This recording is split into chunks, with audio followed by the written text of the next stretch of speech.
Юлия, если им надо найти для кадра что-нибудь найти, мы положим керамику.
The ancient land of Israel is a testimony, an evidence of the greatness of what God did in that country, a testimony to the truth of the words that we find in the pages of the Bible. The people who lived here have left behind a record, an indelible record, if you will, of their lives. An important part of that record is the cities where they lived, ancient piles of debris that contain their culture, architecture, art, their diet, the weapons they used, and even on occasion, their writings. These piles of ancient cities, often built one on top of the other, are called tells. People in ancient times tended to build and live in the same places, maybe because there were occupations there, or a main road went nearby, or maybe, most likely of all, a source of fresh water. And as archaeologists began to peel away the layers of this ancient civilization, the culture and even the people of the Bible come to light. I'd like to ask you to join us on this adventure. We're going to try and understand the people, the context of the Bible. It'll mean some extra hiking, some climbing, some travel to out-of-the-way places, but the end result, I think, will be well worth the effort as we discover again that God's Word, God's message, is as relevant for us as it was for them. The location Herod picked for the awesome fortress that he named after himself, the Herodion, is a place, an area rich in biblical history. Jacob buried his beloved Rachel just over here on the hills near Bethlehem. Sometime later, two women coming down out of the hills toward this area, as Naomi and Ruth came back from their time when they were away because the land had been under famine. Ruth goes down to one of the fields below and begins to glean from a farmer named Boaz. Ruth and Boaz are married and eventually become the great-great-grandparents of David. And young David becomes the newly anointed king of Israel, the one whose reign and even whose character would become the pattern for the Messiah to come. And finally, the greatest act, the greatest historical event of all, the birth of Jesus. As the sun rises and sets on the Judean mountains, the shadow of the Herodion is thrown on the small villages around, including Bethlehem itself. And somewhere within that shadow, Jesus was born.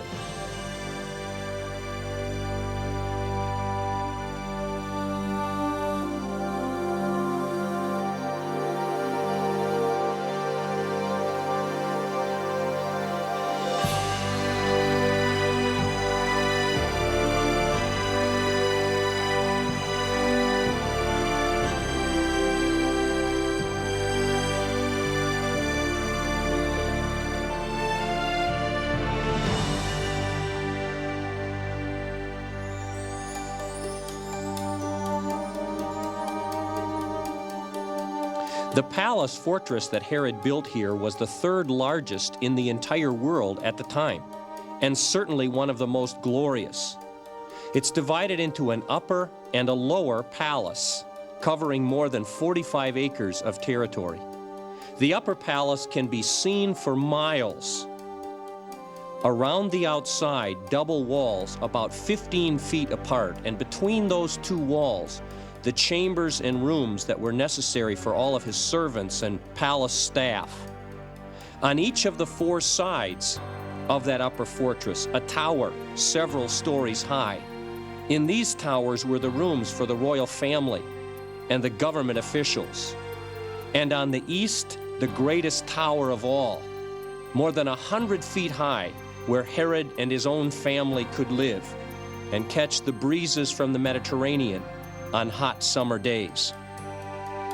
When one walks through the glory of this palace complex, we're struck by the great vision and the great power that was Herod. And it becomes more obvious what an act of faith it was for the Jewish people to be willing to commit to the fact that Jesus was Messiah and King. The place is called the Herodion, built by King Herod. If you look here to the east, you can see in the distance the water of the Dead Sea. And just beyond the water, the mountains across the Dead Sea, the mountains of Moab. And then coming from the Dead Sea in this direction, you see the hills of the Judea wilderness. Notice how clearly the wilderness begins and the farmland ends. To the west of us, the Judea mountains. You can see that block of mountains not so very far away from here, almost straight across from us, the Valley of Elah. Just a little bit to our north, kind of sprawling down the hillside over here, you see the town of Bethlehem. Today a pretty large city, pretty modern city in a way. We sit then at the edge of Bethlehem, which is a frontier town. Very clear distinction between the wilderness out here, the land of the shepherd. We've seen the green pastures. David wrote about the green pastures, and if you want to see the green pastures he's talking about, you need to look to the east, because that's where the shepherd went. The shepherd wouldn't come here on the farmland, because as you can tell, there's not a lot of good farmland, so the shepherd stays out there, and the farmer goes over here. The structure we're actually sitting on takes us to the New Testament time. Herod was living and ruling in Jerusalem, but his fear, of course, was Cleopatra to the south and west. And so he had a line of escape routes that allowed him to leave Jerusalem, to come down to this area only in about 8 or 10 miles or so, and to find safety. And then just beyond us, Masada, and very soon he'd be back home to where he came from, which is the country of Idumea. One of the largest palaces in the world. The whole complex itself may have been several hundred acres of area. Down below, a huge swimming pool, colonnade around it, a beautiful garden with all kinds of exotic plants. Then up on the top of this hill stands the fortress called the Herodion. You can see across the diameter of this huge open area here, and several stories still left of that glorious palace that was open to the sky. We're sitting on the defensive tower, and again you see the diameter. That tower probably went 60, 70 feet in the air. It kind of stood here as a lookout. You could see it for miles and miles and miles. So you need to feel the dominance of Herod in this particular place. Josephus does tell us that Herod was buried here. He died in Jericho, and the funeral procession Josephus describes comes up from Jericho through that wilderness and then comes down in a glorious funeral procession, and somewhere, without Josephus telling us where, Herod was buried. And as far as scholars know, his body was never found. The reason we really come here for our faith lesson is because of its proximity to Bethlehem. I want you to have a sense of where Bethlehem was and what the land around Bethlehem is like. I like to think that Bethlehem probably looked very much like that little village on top of the hill over there. Isaac prayed to the Lord on behalf of his wife because she was barren. The Lord answered his prayer, and his wife Rebekah became pregnant. The babies jostled each other within her, and she said, "Why is this happening to me?" So she went to ask the Lord. The Lord said, "2 nations are in your womb. 2 peoples from within you will be separated. One people will be stronger than the other, and the older brother will become the younger brother's servant. So Esau is born, and he's the older. And Jacob is born, and he's the younger. Out of Jacob comes the Jews. And out of Esau comes the people of Edom, who live down across the Dead Sea, but to the south a ways, in the mountains of Edom. But the prophecy was that the older Esau and his family will serve the younger Jacob. In fact, that's even reiterated, if I could read it, in the book of Numbers, where that prophet, just across the sea from us here, the prophet Balaam said, "A star will come out of Jacob, a scepter out of Israel," Jacob's other name, "and he will crush Edom. Edom will be conquered, but Israel will grow strong. Jacob will be strong." So the Jewish people had in their minds that ultimately someday that line of Jacob was going to be in power. But we're sitting in a strange place here, because you see, Herod was from Idumea. Herod was an Edomite. Herod was a descendant of Esau. And all the glory and all the power and everything magnificent in the whole world belonged to Herod. And in that town over there, a baby is born, and you're asked to believe that that baby is the descendant of Jacob, who is Lord and King of everything.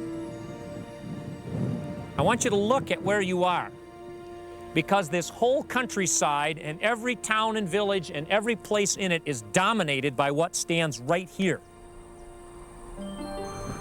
Look what Herod left. Glorious. I mean, unbelievable stuff. He was an awesome builder and king. But it's all in ruins. And for most of you, if not all of you, the only thing you ever knew about Herod was that he killed little babies at Christmas time. Because Herod was just in it for himself. And worse than that, he was as much of a descendant of Edom spiritually as he was physically. Jesus, as far as I know, he didn't leave one single building. Not one stone you can point on that he ever touched, for sure. Not even a mark on the place he was born. Probably don't even know the place where he died and rose again, at least not for sure. But look what he left behind. The world has never been the same. We come as 33 people of varying degrees of influence. But I don't think anyone would look at us and say that we're the power brokers in our world. There are no presidents here. There are no Supreme Court justices. There are no famous movie actors. There are no great musicians or professional athletes, at least not yet. But you know what? When we look at our world, the power, particularly the power of evil, seems to be so big and so strong and so awesome that what could we 33 people do? But you know what you're asked to believe?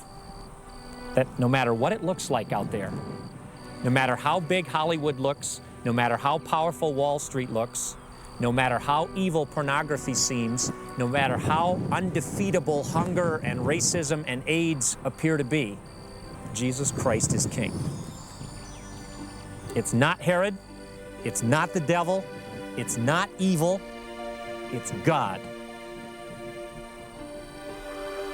Now, there weren't many people that could come and look at that baby and say, "I believe it."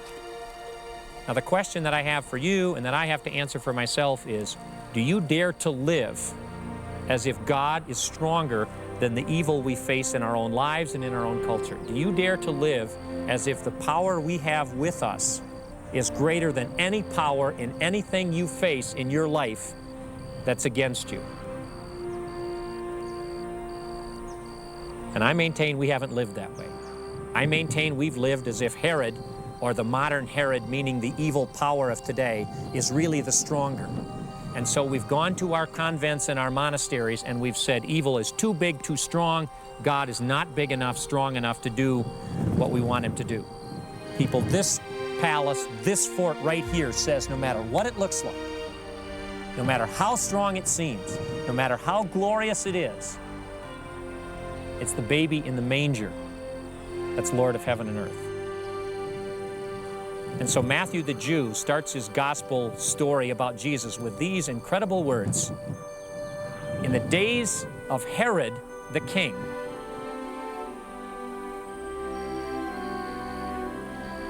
Jesus was born.